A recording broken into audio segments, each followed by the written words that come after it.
Hello friends, welcome to GK webs. So friends, जहाँ से चले थे वहीं पहुँच गए। ठीक है ना, जहाँ से चले थे वहीं पहुँच गए। आज का वीडियो बहुत इंपॉर्टेंट है क्योंकि मैं इसमें ये बताने वाला हूँ कि वाकई में परिस्थितियाँ इतनी जटिल हैं कि कोई रास्ता नहीं है या रास्ता है। पूरा एनालिसिस करेंगे। देखिए, 2019 वालों का रिवाइज रिजल्ट आया, 2021 वालों का प्री का रिजल्ट आया, ऑनरेबल हाई कोर्ट में याचिका लग गई। कुल मिलाकर के मामला फिर से उलझ गया। ठीक, 2020 का मेंस का रिजल्ट देने के लिए आयोग ने कहा था, महीनों गुजर गए, हफ्तों गुजर गए, रिजल्ट नहीं आया। और नई दुनिया में आज एक खबर आई कि आयोग ये कहने के बाद कि रिजल्ट एक महीने के अंदर आ जाएंगे, फिर रिजल्ट तैयार है और फिर रिजल्ट अगले हफ्ते आ जाएगा और फिर रिजल्ट दिवाली के पहले जाएगा, और दिवाली निकल गई, सब कुछ हो गया। और ये कहने के बाद कि हम मेंस का रिजल्ट दे रहे हैं, आज आयोग अपनी बातों से पूरी तरीके से पलट गया। और उनका ये नई दुनिया में खबर आई कि वो ये निर्धारित नहीं कर पा रहे हैं कि प्री का रिजल्ट दें, रिवाइज रिजल्ट दें या मेंस का रिवाइज रिजल्ट दें। क्या वास्तव में ऐसी परिस्थिति है? पहली चीज जो ये है, ये हम डिस्कस करेंगे। सेकंड थिंग, जो high court, honourable high court में याचिका लग गई है, तो अब क्या होना है? क्या एमपीपीएससी मेंस के एग्जाम जो हैं जनवरी और फरवरी में होने वाले, वो टाइम से होंगे? और उसका आगे जा कर के होना क्या है, मामला क्या खींचेगा? तो ये तो बहुत महत्वपूर्ण बातों पर हम डिस्कशन करेंगे और भी चीज़ें हम समझते चलेंगे। सो फ्रेंड्स, स्टार्ट करते हैं। सबसे पहले 2020 में जो आयोग ने एकदम से पलटी मारी है, जिसको यू टर्न बोलते हैं, और किस तरीके से पलटी मारी है, कोई भी प्रतिष्ठित आयोग जैसा नहीं कर सकता वैसा आयोग ने किया है। क्या किया है? लिखित आश्वासन दिया। ये सब फिर से दोहराना पड़ रहा है क्योंकि आप समझिए क्या हो रहा है। लिखित आश्वासन दिया कि हम आपको एक महीने के अंदर एमपीपीएससी 19 का रिवाइज रिजल्ट, एमपीपीएससी 21 का प्री रिजल्ट और एमपीपीएससी मेंस 2020 का मेंस रिजल्ट देंगे। फिर नहीं आया, उसके बाद उन्होंने कहा हम अगले हफ्ते दे देंगे। अगले हफ्ते नहीं आया, फिर उन्होंने कहा दिवाली तक सोच रहे थे वो। नहीं आया, दिवाली निकल गई और अब आपका एकादशी भी आ गई, लेकिन नहीं आया रिजल्ट। अब आज उनका ये कहना है कि हम निर्धारित नहीं कर पा रहे हैं कि हम प्री का रिजल्ट दें या मेंस का रिजल्ट दें, और लीगल एडवाइस में लगे हैं। आपको मालूम होगा, इन सब के पहले एक साल भी उन्होंने लीगल एडवाइस ली थी और सब फॉर्मूला भी ईजाद कर लिया था, 87-13-13। उसके बाद ये, तो क्या ये इतना टफ है? जो आयोग का फॉर्मूला उसके अनुसार ही इसको हम समझेंगे। देखिए फ्रेंड्स, ये बिल्कुल भी टफ नहीं है, बिल्कुल भी टफ नहीं है 2020 मेंस का रिजल्ट देना और एक अच्छा रिजल्ट देना। क्यों नहीं है? 2020 प्री में ऑलरेडी 113% लोग लिए गए थे। आप जाकर के रिजल्ट चेक कर सकते हैं 2020 का, उसमें ऑलरेडी 113% लोग लिए गए हैं। कहने का मतलब क्या लिया गया है उसमें? उसमें लिया गया है फ्रेंड्स, आपका जो जनरल वाले हैं, जनरल और ओबीसी की बातें तो बाद में करेंगे, इनका परसेंटेज देख लेते हैं। जनरल वालों का 40% लिमिट ली गई है और ओबीसी का 27% लिया गया है। टोटल जो रिजल्ट आया है वो 113% पर आया है। ठीक है, ऑलरेडी जो है 113% पर रिजल्ट आया हुआ है, तो फिर से रिवाइज्ड रिजल्ट की जरूरत नहीं है। अब यहां से क्यों? क्योंकि ऑलरेडी 113% पर रिजल्ट है, सिर्फ इनको एडजस्ट करना है। इसमें देखिए, यूआर के 2597, ओबीसी के 2380, ईडब्ल्यूएस के 676, एससी के 742, एसटी के 1316 बच्चे लिए गए हैं। टोटल 7711 बच्चे लिए गए हैं, जबकि पोस्ट थी 260। पोस्ट कितनी थी? 260। तो एक नॉर्मल व्यक्ति को भी समझ है कि आप रिजल्ट दो तरीके से दे सकते हो। ठीक है, ये है हमारी कंडीशन फर्स्ट और ये है हमारी कंडीशन सेकंड। ठीक है ना, ये कंडीशन सेकंड। दो तरीकों से आप रिजल्ट दे सकते हैं। कैसे दे सकते हैं? आपने यूआर का ले लिया, अब आपको करना क्या है? आपको 113% पर रिजल्ट जारी करना है। आपकी पहली लिस्ट बने, आप या तो क्या कर सकते हो? प्री का रिजल्ट बनाइए या फिर आप सीधा मेंस का रिजल्ट बनाइए, है ना। ये दो कंडीशन है। अगर आप प्री में रिजल्ट बनाते हो, तो सिर्फ जो आपका ये रिजल्ट है, समझिएगा इस बात को, यही बात इंपॉर्टेंट है। ये जो रिजल्ट है, इसको आपको व्यवस्थित करना है।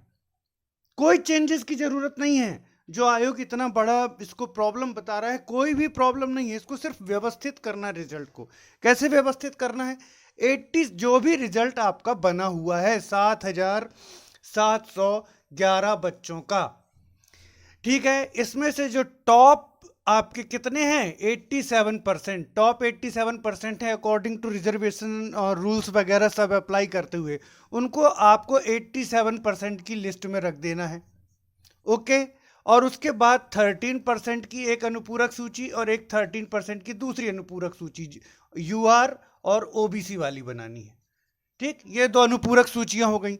अब ये रिजल्ट आपका जो तैयार हुआ, इसी को आगे बढ़ा देना है मेंस के लिए। इसी को आगे कहां बढ़ा देना है? मेंस के लिए। तो मेंस आपको क्या है, जो मेंस का जो रिजल्ट है, आपने खुद कहा है कि जो प्रोविजनल लिस्ट बनेगी वो लास्ट तक चलेगी। मींस जो प्रोविजनल में है वो प्रोविजनल में ही रहेगा।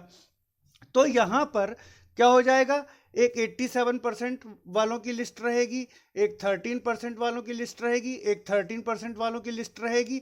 इनका मेंस हो जाएगा। ये कौन से हैं? कंफर्म सिलेक्शन वाले। और ये कौन से हैं? प्रोविजनल सिलेक्शन वाले। ये भी कौन से हैं? प्रोविजनल सिलेक्शन वाले। ठीक है, अब इनका मेंस, आपने जो मेंस हुआ है उनका रिजल्ट जारी कर दिया आपने। ठीक, 80, मैं ये वो बता रहा हूं जो आयोग ने जो नियम बनाया है उसके अनुसार बता रहा हूं। ठीक है ना, यहां मेरा ओपिनियन नहीं है, जो आयोग ने बनाया नियम उसके अनुसार। तो अब ये जो 87% वाले थे, ये कहां आ गए? इनका मेंस का रिजल्ट यहां पर घोषित किया जाएगा। ठीक है, और इसमें से जो पास होंगे वो कंफर्म सिलेक्शन की लिस्ट में रहेंगे, जो भी पास होंगे। ठीक है, कितने बच्चे जो लिए जाते हैं आपका, तो 3 से 5 गुने बच्चे पास किए जाते हैं, जितनी पोस्ट हैं उसके अकॉर्डिंग। तो ये बच्चे कंफर्म सिलेक्शन में रहेंगे। यहाँ जो बच्चे पास हो जाएंगे उनमें से ये प्रोविजनल लिस्ट में, और यहाँ जो बच्चे पास हो जाएंगे प्रोविजनल लिस्ट में रहेंगे। ये यूआर की प्रोविजनल लिस्ट में रहेंगे, ये रहेंगे आपका ओबीसी की प्रोविजनल लिस्ट में। ऑनरेबल हाई कोर्ट का जैसा जजमेंट आएगा फिर उस अकॉर्डिंग क्या कर दिया जाएगा? एडजस्टमेंट कर दिया जाएगा। नहीं आता तो यही बच्चे आगे इंटरव्यू में जाएंगे। जैसे अभी सहायक संचालक की परीक्षा का जो इंटरव्यू का रिजल्ट आया है, वो एक 87% की कंफर्म लिस्ट आ गई है। 13% वालों का रिजल्ट अभी जो है आ गया है, लेकिन उनको जो है होल्ड पर रखा गया है। तो वही प्रक्रिया फिर यहाँ पर अपनाई जाएगी। तो कहने का मतलब, यहाँ पर सिर्फ प्री के रिजल्ट को एडजस्ट करना है। जो भी 7,411 बच्चों का रिजल्ट आया है उसको 3 लिस्ट बना करके एडजस्ट करना है। कौन सी लिस्ट बनाना है? एक कंफर्म लिस्ट बनानी है, ठीक है, 87% वाली। एक 13% वाली प्रोविजनल लिस्ट रहेंगी 2, ठीक, प्रोविजनल लिस्ट रहेंगी 13 और 13% की प्रोविजनल लिस्ट एक यूआर की रहेगी और एक रहेगी आपकी किसकी? ओबीसी की रहेगी। ठीक है, ये ओबीसी की रहेगी। ये सिर्फ व्यवस्थित करना है, फिर से रिजल्ट नहीं देना है, सिर्फ व्यवस्थित करना है और फिर इसी को आगे बढ़ा देना है और इसी के हिसाब से मेंस का जो रिजल्ट आना है वो एडजस्ट कर देना है कि कंफर्म लिस्ट में से कौन कौन से पास हुए वो कंफर्म लिस्ट वाला रिजल्ट हो जाएगा मेंस का। ठीक, प्रोविजनल लिस्ट में से कौन कौन से पास हो रहे हैं वो प्रोविजनल लिस्ट वाला जो रिजल्ट हो जाएगा मेंस का। ये हो गया। तो अगर ये प्री से भी रिजल्ट देना चाहते हैं तो बहुत आसान है रिजल्ट देना, ठीक है, लेकिन ये रिजल्ट देना चाह नहीं रहे। दूसरा आप क्या कर सकते हो, मेंस का डायरेक्ट रिजल्ट दे दो। जो मेंस का रिजल्ट आने वाला है तो मेंस के रिजल्ट में आप क्या कर सकते हो, मेंस के रिजल्ट में आप 87% और 13% और 13% का फॉर्मूला अप्लाई कर दीजिए, तो वहां पर मेंस का रिजल्ट बन जाएगा। लेकिन इसमें लोग ऑब्जेक्शन उठा लेंगे, तो इसको करने में थोड़ा सा दिक्कत है। तो जो ये बातें कराई जा रही हैं कि नहीं एमपीपीएससी 2020 का फिर से रिवाइज्ड रिजल्ट आएगा और ऐसे में मेंस का फिर से होने की बाधा आ जाएगी। क्यों आ जाएगी भाई मेंस की बाधा? आप बताइए मुझे, मेंस फिर से कराने की बाधा क्यों आ जाएगी? ये 7,711 लोग पास हैं, इनको आपने 87, 13, 13 में यहाँ पर व्यवस्थित कर दिया। ठीक है, अब यहाँ पर कंफर्म लिस्ट बन गई, प्रोविजनल बन गई, दोनों लिस्ट बन गई। अब मेंस का रिजल्ट आएगा, कंफर्म वालों में से कंफर्म लिस्ट ले लीजिए आप, जो सिलेक्शन हुए मेंस के, मेंस में जिनका सिलेक्शन हुआ, प्रोविजनल वालों में से प्रोविजनल लीजिए, जैसा कि आप हर एग्जाम में कर रहे हैं।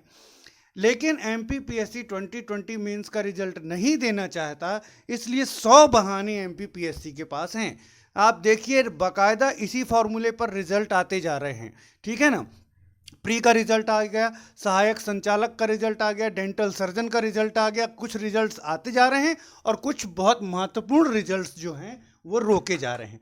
कोई दिक्कत नहीं है, आराम से रिजल्ट आ सकता है, लेकिन एमपीपीएससी रिजल्ट देना नहीं चाहता, रिजल्ट देना नहीं चाहता। तो ये हो गई बात फ्रेंड्स कि फिर से रिवाइज रिजल्ट आने की ज़रूरत नहीं है, प्री से ही एडजस्टमेंट करके, जो मैं बार बार बोल रहा हूँ, उसको आगे बढ़ा करके और फिर उसके अकॉर्डिंग मेंस का रिजल्ट आ सकता है। रिवाइज रिजल्ट लाने की ज़रूरत नहीं है। ऑलरेडी इन्होंने 113% का जो रिजल्ट दिया था 2020 प्री का, इसीलिए दिया था कि हम एडजस्ट करते हुए रिजल्ट को आगे बढ़ाते जाएंगे। लेकिन सब कुछ करने के बाद आज ये बच्चों को बरगला रहे हैं कि हमको दिक्कत है, हमको समझ में नहीं आ रहा, हमको फलाना नहीं हो रहा। तो आप मुझे एक बात बताइए, आपको मालूम होगा एक प्रावधान है कि राज्यों के अनुरोध पर यूपीएससी राज्यों में भर्ती संबंधी प्रक्रिया संचालित कर सकता है। तो अगर आपसे नहीं हो रहा है तो अब राज्य सरकार को क्या यूपीएससी को अनुरोध करना चाहिए कि भाई हमने पूरा मामला फंसा दिया है और हमसे नहीं हो पा रहा है, अब आप आकर के हमारी भर्ती संबंधी जो चीज़ें हैं उनको सॉल्व करिए। तो आप यूपीएससी को सौंप दीजिए, यूपीएससी को सौंप दीजिए, क्योंकि आपसे ना हो पाएगा, ठीक है ना, आपसे ना हो पाएगा। ठीक, तो आपसे ना हो पाएगा तो आप यूपीएससी को सौंप दीजिए, पहली कंडीशन।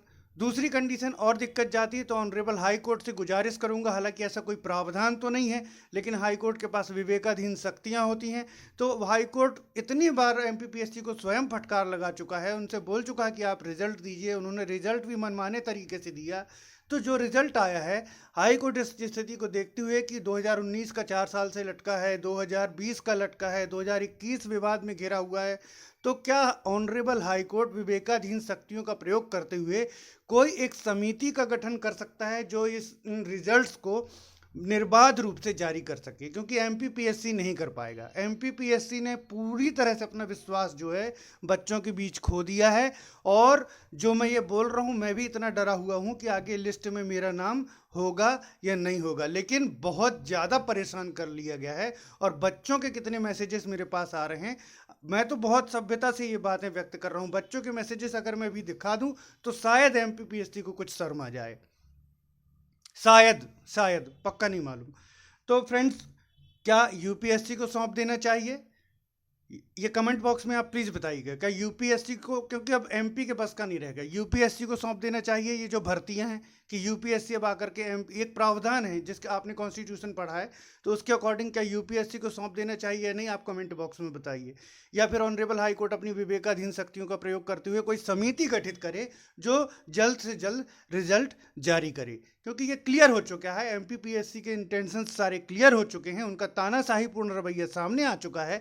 जब छात्र जाते हैं तो उनके अधिकारी मिलते नहीं हैं, उनके अधिकारी अपनी बातों से पलट जाते हैं, वो सब ऑनरेबल हाई कोर्ट के आदेशों का पालन नहीं करते हैं, उनकी अवहेलना करते हैं, मीडिया में इंटरव्यू देते हैं, फिर मीडिया को झूठा बता देते हैं कि मीडिया अपने मन से कुछ भी छाप देती है। सब कुछ कर चुके हैं, वो सब कुछ कर चुके हैं। तो आप लोग प्लीज़ कमेंट बॉक्स में बताइए आपकी क्या राय है, क्या समिति का गठन हो किया जाए या यूपीएससी इन एग्जाम्स को कंडक्ट कराए, प्लीज़ आप बताना। नाउ सेकंड थिंग, कि सबसे पहली बात, बच्चे बहुत परेशान होकर के पूछ रहे हैं कि सर इन सब चीज़ों में हमारा पढ़ाई में मन नहीं लग रहा है, क्या हमारा एमपीपीएससी का जो मेंस एग्ज़ाम होना है 2019 का और 2021 का, वो टाइम पर होगा? बेटा बिल्कुल टाइम पर होगा, रिजल्ट नहीं आएगा टाइम पर रिजल्ट टाइम पर नहीं आएगा, ठीक है ना, एग्ज़ाम तो टाइम पर हो जाएगा। सॉरी, आपको थोड़ा सा बुरा लगा होगा, लेकिन मेरी, आप जानते हैं परिस्थितियाँ यही चल रही हैं। तो आपका एग्ज़ाम बेटा बिल्कुल टाइम पर होगा, आप अपनी प्रिपरेशन बहुत अच्छी तरह से करते रहिए। एमपीपीएससी 19 का एग्ज़ाम जनवरी 2nd वीक में है और 21 का एग्ज़ाम फेब 3rd वीक में है। आप लोग बहुत अच्छी तरह से प्रिपरेशन करते रहिए। ओके, नाउ ये पूछा जा रहा था, बच्चे कह रहे थे कि सर जो एमपीपीएससी के खिलाफ ऑनरेबल हाई कोर्ट में याचिका लग गई है, अब क्या होगा? बेटा देखो, मैंने आपको पूरा समझाया था कि कैबिनेट क्या है, क्या कैबिनेट लगाने से एमपीपीएससी ने जो रिजल्ट दिए हैं उनसे बच जाएगा। पूरा एक वीडियो ही कैबिनेट पर बना दिया था और वही हुआ। कैबिनेट जस्ट सिर्फ ये है कि कैबिनेट लगाने का मतलब ये होता है कि भाई, कैबिनेट ये नहीं होता कि कोई दूसरा इसके खिलाफ, हमारे खिलाफ याचिका नहीं लगा सकता। बस ये होता है कि दूसरा अगर कोर्ट आएगा तो कोई भी डिसीजन हमने कैबिनेट लगाई तो हमको सुने बिना ये नहीं दिया जाएगा, ठीक है ना। तो ये कैबिनेट है, सिविल प्रोसीजर कोड 148। ओके, अब कैबिनेट लगी और हाई कोर्ट में याचिकाएं दायर हो गई। हाई कोर्ट में याचिकाएं दायर हो गई तो अब क्या किया जाएगा? दोनों पक्षों को प्रथम अवसर जो सुनवाई का दिया जाएगा। एमपी जो बच्चे उन्होंने अपनी बातें रखी हैं, अब एमपीपीएससी को उसका स्पष्टीकरण देने का मौका दिया जाएगा, उसकी सुनवाई चलेगी कुछ दिन। उसके बाद फिर बच्चे अपनी बात रखेंगे, वो बातें सुनी जाएंगी। फिर उसके बाद इन सुनवाइयों के बाद जो ऑनरेबल हाई कोर्ट को ठीक लगेगा तो ऑनरेबल हाई कोर्ट अपना प्राथमिक, एकदम से डिसीजन नहीं आ जाएगा, प्राथमिक चरण वो करेगा। ऑनरेबल हाई कोर्ट को रिजल्ट पर स्टे देना अगर ठीक लगेगा तो स्टे दे देगा ऑनरेबल हाई कोर्ट, अगर स्टे देना उनको ठीक नहीं लगेगा तो कार्यवाही आगे चलती रहेगी, फिर जा करके निर्णय आएगा। कुल मिलाकर के है कि मामला कुछ दिन के लिए तो उलझ गया, मामला कुछ दिनों के लिए क्या, कुछ महीनों के लिए उलझ गया। ठीक है फ्रेंड्स, तो ये होगा अभी। लेकिन आप लोगों को इन सब चीज़ों से डरना नहीं है, आप लोगों को अपनी प्रिपरेशन बाकायदा करते रहना है। और 20 देखिए बेटा, यही होता है, मैंने आपको कितनी बार समझाया था, मैंने एक पूरा दो से तीन वीडियो बनाए थे कि 4 दिन की चांदनी फिर अंधेरी रात। जब रिजल्ट आया था 2019 का और फिर उसके बाद 2021 का, मैंने साफ कहा था कि इस रिजल्ट में बहुत सारी त्रुटियां हैं और उन त्रुटियों को आयोग सुधारे और सुधार करके एक साफ सुथरा रिजल्ट दे। कुछ बच्चे गुस्सा हुए, उन्होंने कहा सर रिजल्ट पर ग्रहण मत लगाइए। मैंने कहा बेटा मैं ग्रहण नहीं लगा रहा हूं, मैं तो ये चाह रहा हूं कि एक साफ सुथरा रिजल्ट आए जो आगे आने वाली सालों की लड़ाई बचा लेगा। आपको याद होगा ना, ये पूरा ये कहा था मैंने।